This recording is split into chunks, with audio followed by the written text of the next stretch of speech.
The Vietnam War turned helicopters into an everyday presence on the battlefield. Dense jungles, limited roads, and scattered fighting made ground movement slow and dangerous, pushing aircraft into roles once handled by vehicles and foot soldiers. From troop transports and gunships to scouts and rescue helicopters, Rotary-Wing aircraft became essential to how the war was fought. This is the complete overview of every helicopter used in the Vietnam War. The Bell UH-1 Iroquois functioned as the central air mobility system within U.S. doctrine, enabling troop transport, casualty evacuation, and light fire support.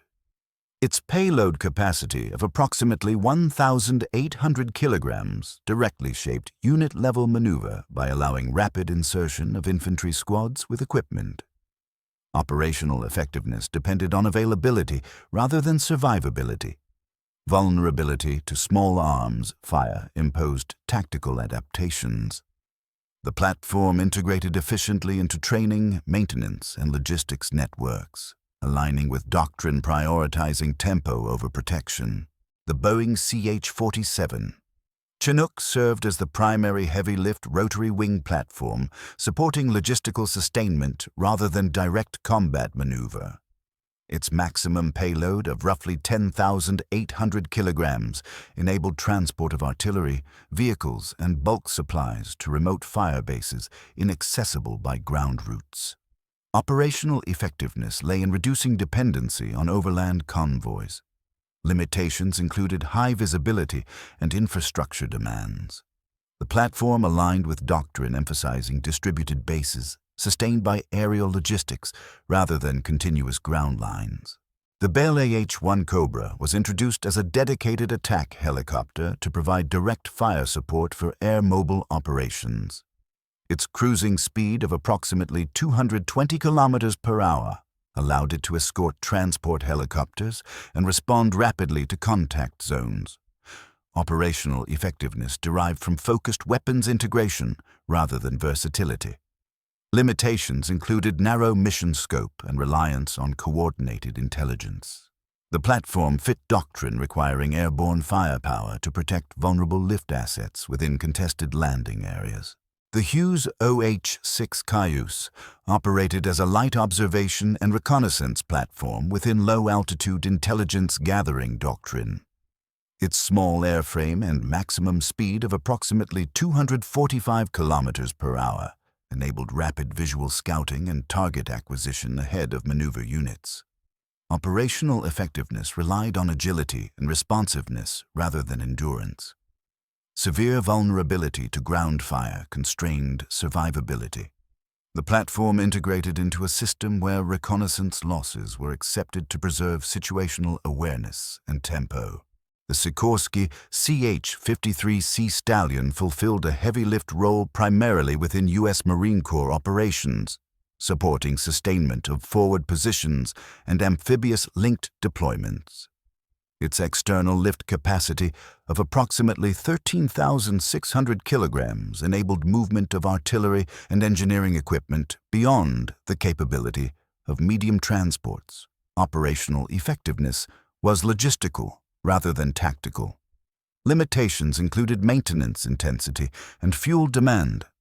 The platform aligned with doctrine emphasizing vertical sustainment of dispersed Marine units operating independently of fixed infrastructure. The Sikorsky H-34 Choctaw operated as an early-generation transport helicopter during the initial phase of the conflict, supporting troop movement and logistical lift before widespread fleet standardization. Its operational range of approximately 340 kilometers constrained mission planning and required forward staging. Effectiveness was limited by mechanical complexity and performance in hot, high-humidity conditions. The platform reflected transitional doctrine, bridging fixed-wing reliance and later fully developed air mobility systems. The Sikorsky H-19 Chickasaw functioned primarily in training, support, and limited operational roles during the early stages of the war. Its maximum payload of approximately 1,600 kilograms restricted its utility for sustained combat lift under evolving air mobility requirements. Operational effectiveness was marginal in contested environments due to limited power margins.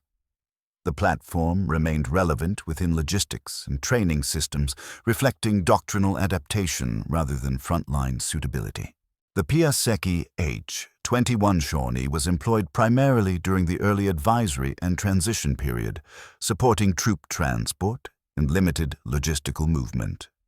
Its service ceiling of approximately 6,000 meters was theoretically adequate, but performance degraded significantly in tropical conditions. Operational effectiveness was constrained by low speed and vulnerability during approach and departure phases. The platform highlighted doctrinal experimentation before mature air mobility concepts and was gradually displaced as requirements exceeded its structural and power margins. The Boeing Vertol CH-46C Knight served as a medium-lift transport within U.S. Marine Corps aviation, optimized for ship-to-shore and inland sustainment missions. Its internal payload capacity of approximately 2,700 kilograms supported troop movement and resupply from amphibious bases. Operational effectiveness depended on redundancy and twin-engine reliability rather than performance margins. Limitations included reduced lift in hot conditions.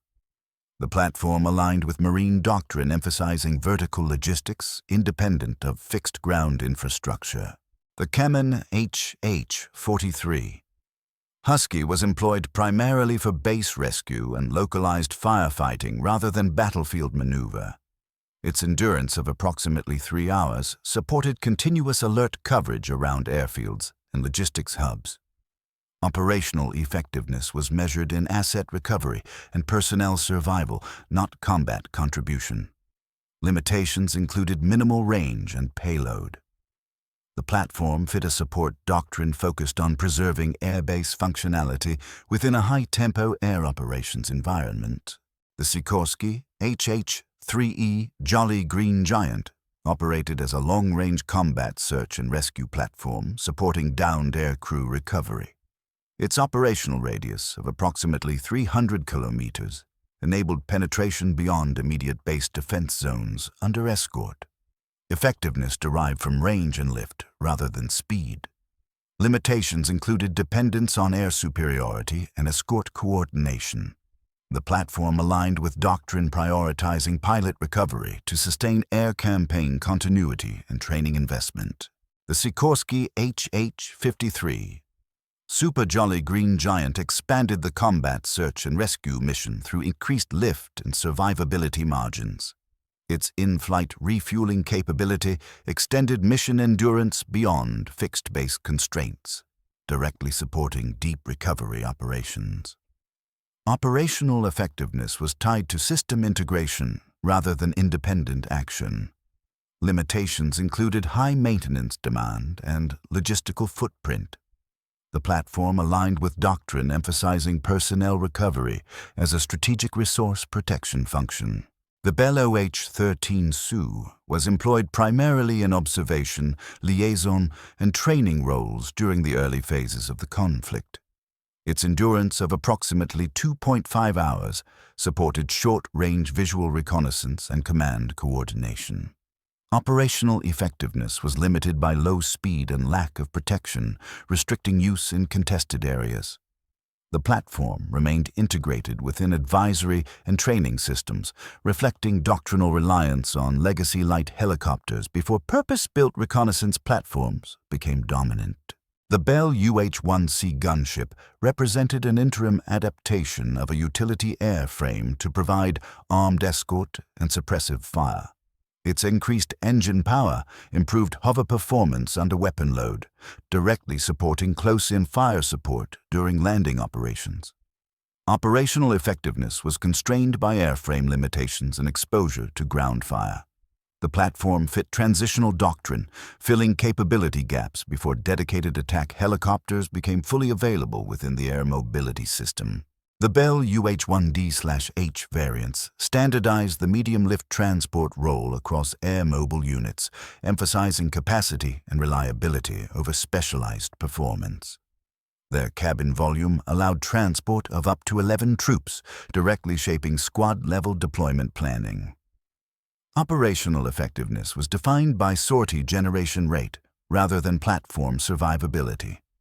Limitations remained exposure to ground fire and weather degradation. The variants aligned with doctrine prioritizing uniform training, simplified maintenance, and interchangeable airframes within a large-scale logistical system.